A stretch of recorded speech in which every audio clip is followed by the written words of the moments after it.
بسم اللہ الرحمن الرحیم۔ امید کرتے ہیں جی آپ تمام دوست خیریت سے ہوں گے اور آپ کے جو گزشتہ پیپر ہیں انشاءاللہ امید ہے کہ وہ بہت اچھے ہوئے ہوں گے۔ تو صبح جو ہے وہ ترجمۃ القرآن کا پیپر ہے، تو مختصر وقت کے اندر جو ہے وہ آپ کے ساتھ تمام کے تمام جو ہے وہ شیئرز کرتے ہیں جی سوالات MCQs، تاکہ آپ جو ہے وہ کم وقت میں جلد جو ہے وہ اپنا پیپر تیار کر سکیں۔ تو پہلا ہمارے پاس MCQ ہے جی، قرآن مجید کا سب سے طویل سورت جو ہے وہ سورت بقرہ ہے۔ قرآن مجید کی سب سے فضیلت والی جو آیت ہے وہ آیت الکرسی ہے۔ حضرت عمر رضی اللہ تعالیٰ عنہ کو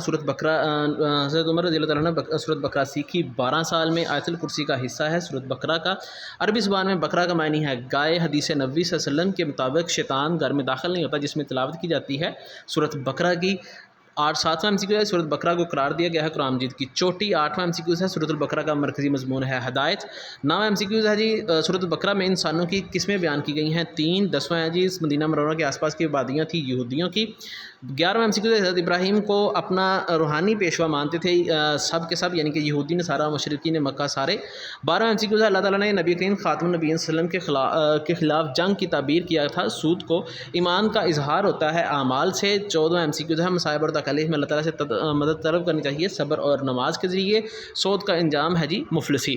اس کے بعد ہمارے پاس شارٹ کویسچن ہے جی۔ پہلا شارٹ کویسچن ہے، سورۃ البقرہ کا یہ نام کیوں دیا گیا ہے؟ تو بقرہ کے معنی گائے ہیں۔ سورۃ بقرہ کی آیت نمبر 67 گائے کا ایک واقعہ بیان ہوا، اسی مناسبت سے سورت کا نام سورۃ بقرہ رکھا گیا ہے۔ دوسرا MCQ ہے، قرآن مجید کی 7 طویل صورتوں کو سیکھنے کی فضیلت کیا ہے؟ حضرت عائشہ رضی اللہ تعالیٰ عنہ سے روایت ہے کہ رسول اللہ صلی اللہ علیہ وسلم نے ارشاد فرمایا، جس نے قرآن مجید کی 7 صورتوں کو حاصل کیا وہ عالم ہے۔ آیت الکرسی کی جو ہے وہ ایک فضیلت تحریر کریں۔ امام نسائی حضرت ابی امامہ سے روایت کرتے ہیں کہ جس شخص نے ہر فرض نماز کے بعد آیت الکرسی پڑھی اسے جنت میں جانے سے سوائے موت کے سوا کوئی اور چیز روکنے والی نہیں ہے۔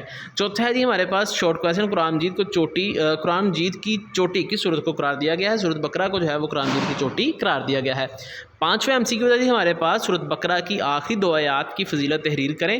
تو حضرت ابو مسعود عقبہ بن عمر انصاری بدری سے روایت ہے کہ رسول اللہ صلی اللہ علیہ وسلم نے فرمایا، جو شخص رات کو سورت بقرہ کی آخری 2 آیات پڑھ لے گا تو اس کے لیے وہ کافی ہو جائیں گی۔ سورت بقرہ کا مضمون جو ہے وہ کیا ہے؟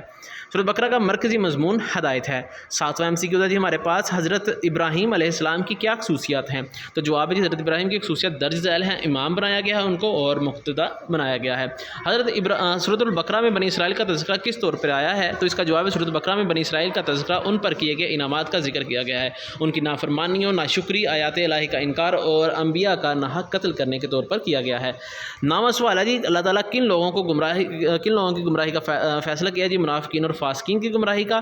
اور آخری اس کا جو شارٹ کویسچن ہے وہ سورت بقرہ میں مال خرچ کرنے کی کیا ترغیب بتائی گئی ہے؟ سورت بقرہ میں مال کرنے کی جو ترتیب ہے، سب سے پہلے والدین، پھر رشتہ دار، پھر غریب اور نادار لوگ جو ہیں وہ ہیں، یہ ان کی ترتیب ہے۔ تو یہ ہم اس لیے تھوڑا جلدی پڑھ رہے ہیں، اس میں مسٹیک بھی ہو جائیں تو جو ہے وہ آپ ذرا درگزر کیجیے گا، کیونکہ یہ ساری صورتیں ہیں آپ کی فرسٹ ایئر کی، تو ان کے جو اہم شارٹ کویسچن اور MCQs ہیں وہ آپ کے ساتھ شیئر کرنا مطلوب ہے تاکہ چھوٹی سے چھوٹی ویڈیو جو ہے وہ بنے۔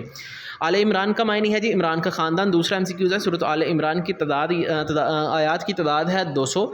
تیسرا MCQ ہے، عمران نانا ہے حضرت عیسیٰ علیہ السلام کے۔ چوتھا ہے جی، سورۃ آل عمران کی آیات 61 کہلاتی ہے آیات مباہلہ۔ نجران کا وفد مدینہ منورہ آیا تھا مناظرہ کرنے کے لیے۔ چھٹا MCQ ہے ہمارے پاس، آل عمران میں کن جنگوں کا ذکر آیا ہے؟ بدر اور احد کا۔ 7واں MCQ ہے، غزوہ بدر میں مشرکین کے لشکر کی قیادت کر رہا تھا ابو جہل۔ 8واں ہے جی، غزوہ احد میں شہید ہونے والے صحابی ہیں غزوہ حضرت حمزہ۔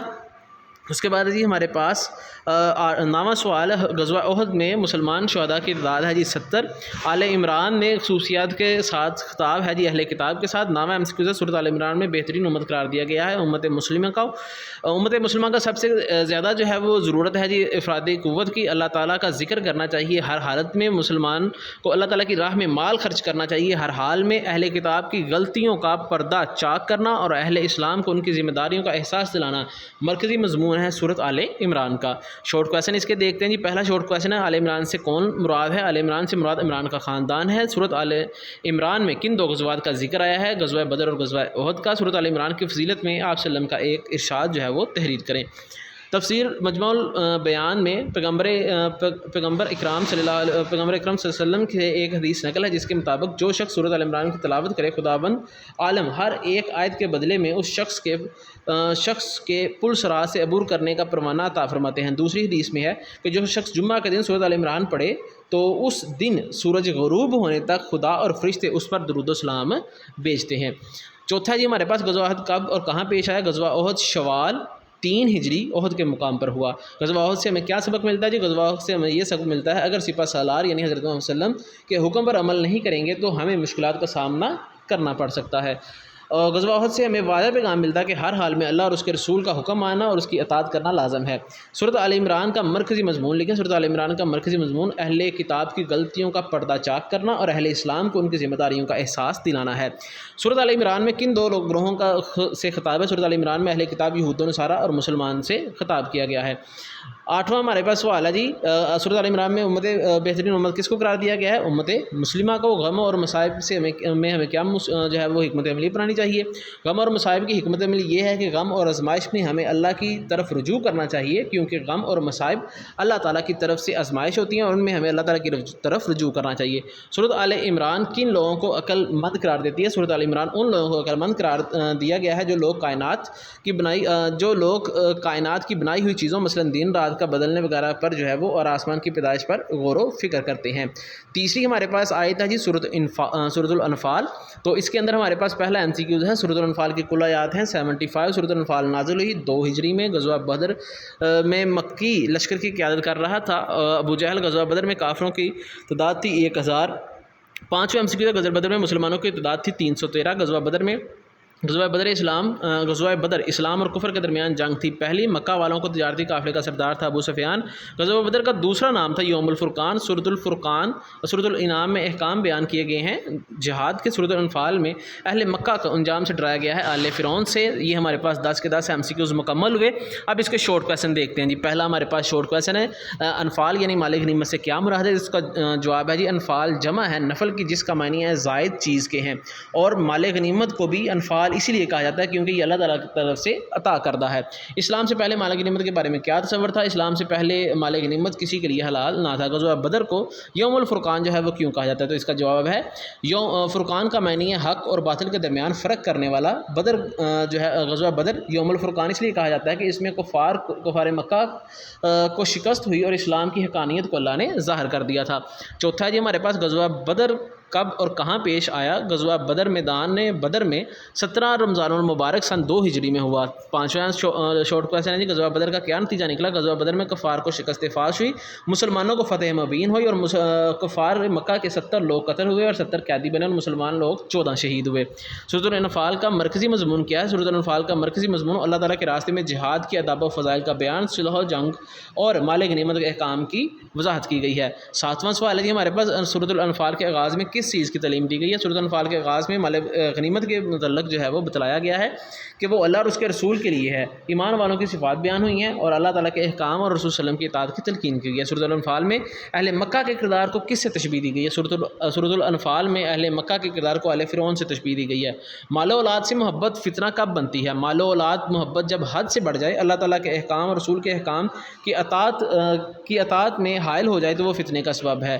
آخری شارٹ کویسچن ہے سورۃ الانفال کی روشنی میں سچے ایمان والے کون ہیں؟ سورۃ الانفال کی روشنی میں سچے ایمان والے وہ ہیں جب ان کے سامنے آیات تلاوت کی جاتی ہیں تو ان کا ایمان بڑھ جاتا ہے، جب ان کے سامنے اللہ کا ذکر کیا جاتا ہے تو ان کے دل کانپ اٹھتے ہیں اور لوگ نماز قائم کرتے ہیں اور زکوٰۃ ادا کرتے ہیں۔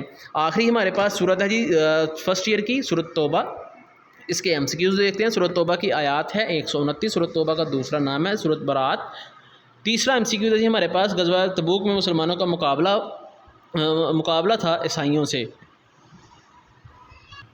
چوتھا MCQ ہے جی ہمارے پاس سورۃ بقرہ۔ سورت کے شروع میں بسم اللہ نہیں ہے سورۃ توبہ کے۔ 5واں سورۃ توبہ نازل ہوئی فتح مکہ کے بعد۔ چھٹا MCQ ہے جی ہمارے پاس غزوہ تبوک میں مسلمانوں کا ہدف تھا رومیوں کا لشکر۔ دال جواب جو ہے وہ اس کا درست ہے۔ 7واں MCQ ہے مسجد کی تعمیر اور نگرانی کے لیے شرط ہے ایمان کامل سورۃ توبہ میں تفصیلی ذکر ہے غزوہ تبوک کا، سورۃ توبہ میں ذکر ہے غار ثور کا، سورۃ توبہ میں سازش بے نقاب کی گئی ہے منافقین کی۔ اب اس کے ہم شارٹ کویسچن جو ہے ان کو دیکھتے ہیں۔ تو پہلا ہمارے پاس شارٹ کویسچن ہے، سورۃ توبہ کو سورۃ برات کیوں کہتے ہیں؟ سورۃ توبہ کو سورۃ برات اس لیے کہا جاتا ہے کیونکہ برات کے معنی ہے کسی سے بری ہونا، بیزار، قطع تعلق اور دستبردار ہونا۔ اس سورت کے شروع میں اللہ تعالیٰ نے مشرکین سے بری الذمہ ہونے کا اعلان کرتے ہوئے فرمایا ہے کہ اللہ تعالیٰ اور نبی کریم خاتم النبیین صلی اللہ علیہ وسلم مشرکین مکہ سے بے نیاز اور قطع تعلق ہیں۔ اس کے بعد ہمارے پاس دوسرا سوال ہے، غزوہ تبوک کا سبب کیا تھا؟ تو اس کا جواب ہے اس دور میں رومیوں کی بڑی طاقتور حکومت تھی اور قریش مکہ کے ساتھ تعلق تھا۔ اس طاقت کے غرور میں رومی حکومت مدینہ کی اسلامی حکومت ختم کرنے کے ارادے سے مدینہ پر حملہ کی تیاری شروع کی۔ جنگ موتا میں مسلمانوں کے 3000 فوج کو رومیوں کی 2.5 لاکھ فوج شکست نہ دے سکی، تو رومیوں نے فیصلہ کیا کہ فیصلہ کن حملہ کیا جائے تاکہ مسلمانوں کو شکست دے سکیں۔ تیسرا سوال ہے غزوہ تبوک کے کیا نتائج حاصل ہوئے؟ اس کے نتیجے میں رومی اور سرحد شام کے قبائل مسلمانوں سے ڈر گئے اور ان پر اسلام کی ہیبت طاری ہو گئی اور مسلمانوں کے خوف ان کے دلوں میں بیٹھ گئے۔ غزوہ تبوک میں منافقین کا کیا کردار تھا؟ غزوہ تبوک میں منافقین حضور صلی اللہ علیہ وسلم کو قتل کرنا چاہتے تھے، چنانچہ حضرت حذیفہ کو آپ صلی اللہ علیہ وسلم نے ان کی طرف بھیجا۔ انہوں نے ان کی سواریوں پر پرانی ڈال سے ضرب لگانی شروع کی، جس سے اللہ نے انہیں مرغوب کر دیا، وہ بھاگ گئے۔ اس کے بعد حضور صلی اللہ علیہ وسلم ان کو نام بھی دلائے اور ان کے ارادے سے باخبر کیا، اس لیے حضرت حذیفہ کو رازدار رسول صلی اللہ علیہ وسلم آپ کا رازدار کہا جاتا ہے۔ سورۃ توبہ کا مرکزی مضمون کیا ہے؟ سورۃ توبہ کا مرکزی مضمون مشرکین سے اعلان برات یعنی لا تعلقی کا اظہار، کفار کا حرم شریف سے نکالا جانا اور منافقین کی رسوائی ہے۔ سورۃ توبہ کے شروع میں بسم اللہ کیوں نہیں ہے جی؟ مفسرین کہتے ہیں نبی کریم صلی اللہ علیہ وسلم نے آغاز میں بسم اللہ نہیں لکھوائی تھی اور بعد میں آپ صلی اللہ علیہ وسلم کی اتباع کرتے ہوئے یہی سلسلہ جاری رہا۔ بسم اللہ نہ لکھنے کی ایک وجہ حضرت علی رضی اللہ عنہ نے بیان فرمائی ہے کہ سورت ننگی تلوار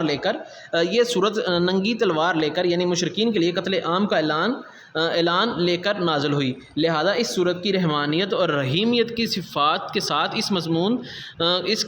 اس مضامین کی مناسبت نہیں، اس لیے صورت کے نزول ایمان کا حکم اٹھا لینے کے لیے ہوا۔ بسم اللہ میں امان تعلیم ہے۔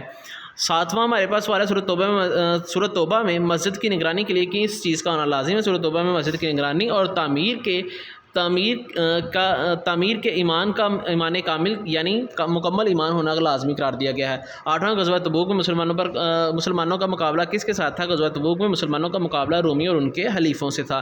سورۃ توبہ میں حضرت ابوبکر صدیق کی کیا فضیلت آئی ہے؟ سورۃ توبہ میں حضرت ابوبکر صدیق کے لیے لفظ ثانی سنین استعمال کیا گیا ہے، یعنی غار کے ساتھی کہا گیا۔ سورۃ توبہ میں کس طرز کو منافقین طرز عمل قرار دیا گیا ہے؟ اللہ تعالیٰ کے نزدیک یہ منافقانہ طرز عمل ہے کہ بندہ مال کے حصول اور رزق کی فراوانی کے لیے تو دعا کرے، لیکن جب اللہ تعالیٰ اس کو مال اور خوشحالی عطا کرے تو وہ اللہ کی راہ میں خرچ کرنے کی ذمہ داری